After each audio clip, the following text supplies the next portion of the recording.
de madeira.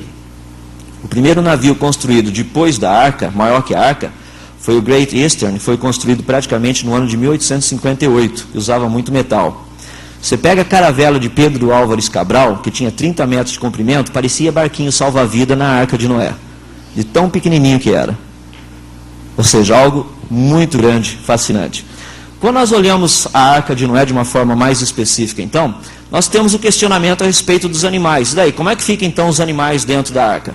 Já imaginou Noé colocando um dinossauro dentro da Arca? Você fala, não, peraí, animal já é difícil, você quer colocar um dinossauro ainda dentro da Arca?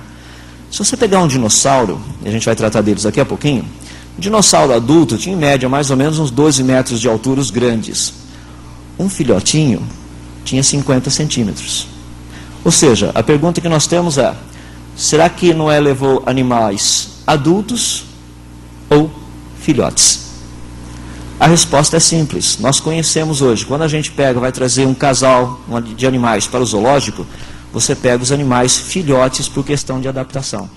Noé teria trazido filhotes. Já pensou? Chega lá Noé e fala, Shem, traz lá o leãozinho. Você já carregou um leãozinho? Eu já carreguei um leãozinho, de praticamente 1 mês e meio de vida. Não fiquei nem um pouco com medo. O dentinho dele é meio afiado, sei, não gosto de brincar porque ele dá umas arranhadas assim, espeta a gente. Mas se alguém pedisse para eu colocar um leão numa jaula, eu iria fazer a seguinte pergunta, será que eu posso colocar um de 1 mês e meio? É mais tranquilo, mais sossegado. Praticamente esse foi o contexto. Noé levou filhotes. Agora, lembra que a Bíblia não diz que Noé levou 2 de cada animal ou animais que tem no planeta, não é isso. Ele levou um casal de cada espécie. Além disso, a Bíblia diz que foram 7 casais dos limpos e apenas 1 dos impuros.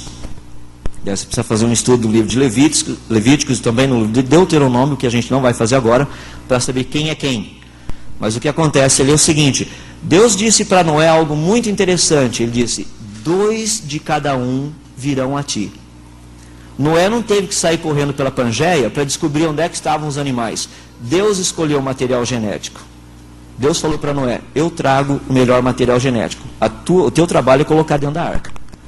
Ou seja, a escolha do material genético é importante. Por que disso?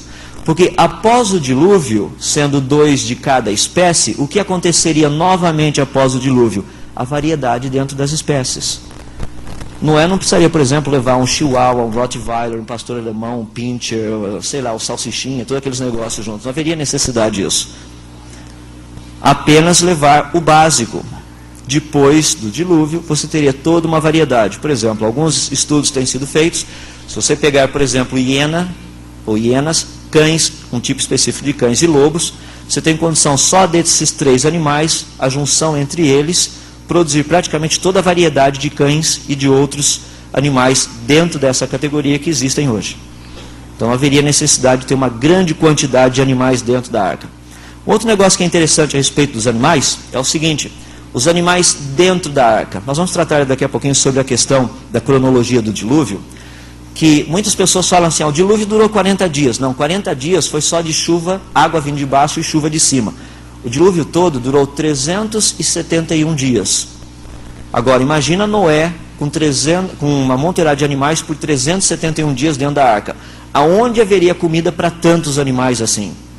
Já imaginou? Então vamos dar uma olhadinha dentro do contexto. 2 compartimentos da arca, como eu já disse para vocês, estavam abaixo do nível da água. Fica meio friozinho, escurinho. O que acontece com o friozinho escurinho aí? Eu brinco com o pessoal, por exemplo, se alguém estiver se acomodando perto de você, não é calor humano, não é sono mesmo. Pode dar um cutucão ali que a pessoa está quase dormindo. Não é questão de muito amor, não é isso não.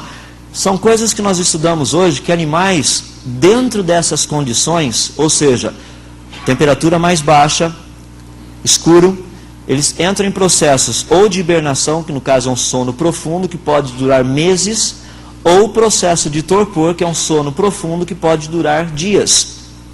E nesses 2 casos, o metabolismo é alterado, existe uma grande diminuição do batimento cardíaco. Por exemplo, no caso de hibernação, estudos têm sido feitos em ursos e outros animais que hibernam durante o inverno.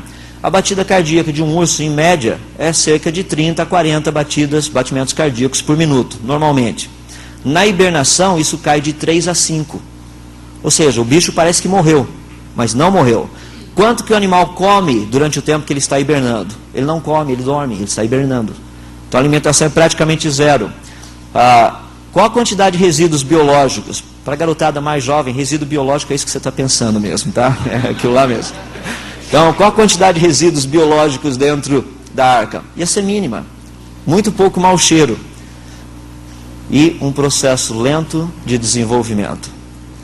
Daí eu tenho que entrar em alguma coisa que a Bíblia nos informa, e isso daí nós temos trabalhado, que a gente vê a possibilidade dentro dos estudos da área de zoologia. Que é o seguinte, se você abrir no livro de Gênesis, capítulo 1, versos 29 e 30, ali nos é dito o seguinte, Deus fala para Adão, para você isso será a sua alimentação. E Deus fala a respeito das frutas, toda árvore que dá fruta, com semente dentro dela, esse tipo de coisa, falando a respeito, isso é para você se alimentar. Fala a respeito do que mais ele deveria usar para alimentar. Praticamente Adão era vegetariano. Daí no verso 30, Deus fala assim, e para os animais, ele fala quais animais, ou seja, todos os animais. Eles seriam herbívoros. É só ler o texto. Você fala, não, mas isso aí não é possível. Não, é. Você fala, mas, por exemplo, meu gato não é herbívoro. Eu sei que ele não é herbívoro, mas por que de vez em quando ele vai comer grama? O seu cachorro também não é herbívoro, por que ele também come grama? Agora, com os estudos que temos feito, dentro de áreas específicas, por exemplo, na África, tem muitos animais que quando a caça desaparece, eles pastam para se manterem vivos. A pergunta é, será que eles evoluíram ou geneticamente já tinham condição dos dois? Você percebe que apenas em Gênesis capítulo 9 é que nós somos informados ali, que Deus diz, temor sobrevirá sobre toda a carne. Como vos dei tudo verde, agora tudo vos dou, tudo agora vos dou. Ou seja, praticamente o homem passou a ser carnívoro após o dilúvio. Então são algumas conotações interessantes.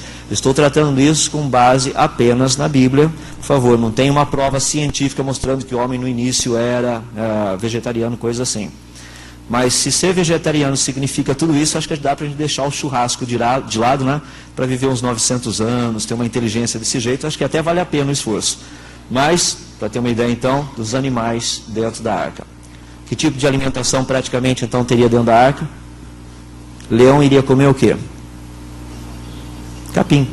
Não haveria necessidade de levar, por exemplo, animais mortos dentro da arca e tudo mais. Dentro do contexto do dilúvio, praticamente o dilúvio ocorreu cerca de 2.300 anos antes de Cristo, dentro da datação que nós temos, uma datação aproximada. Aqui você tem quando foi após a criação. E se nós olharmos uma descrição rápida do dilúvio, ele diz que no dia 17 do segundo mês do ano 600 da vida de Noé, primeiro romperam-se as fontes do grande abismo, depois abriram-se as comportas do céu. 40 dias depois nós percebemos que fecharam-se as fontes do grande abismo, também as comportas do céu. E muita gente acha que o dilúvio terminou aqui. Só que o dilúvio não terminou ali. 150 dias depois que começou, no dia 17 do 7, nós somos informados que a arca repousou sobre as montanhas do Ararat, ou seja, o fundo da arca ficou preso. É como um navio que fica enroscado num banco de areia. Tem água em cima ainda, mas o fundo está preso, não consegue mais se mover. 223 dias depois, do ponto referencial que Noé tinha, ele começou a ver o aparecimento do topo das montanhas. 263 dias depois, Noé abriu a janela da arca e soltou um corvo. Obviamente o corvo não iria voltar.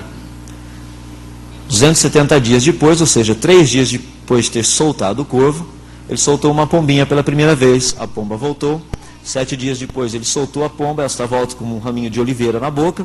7 dias depois ele solta a pomba mais uma vez, daí ela não retorna mais. Até então, 284 dias já haviam se passado. 313 dias depois, Noé removeu a cobertura e verificou que o solo estava enxuto. No entanto, apenas 371 dias depois que o dilúvio começou, Noé e sua família saíram da arca. O que eu acho muito interessante, porque quando eu penso nesse contexto, imagina você olhando todo o contexto da arca de Noé.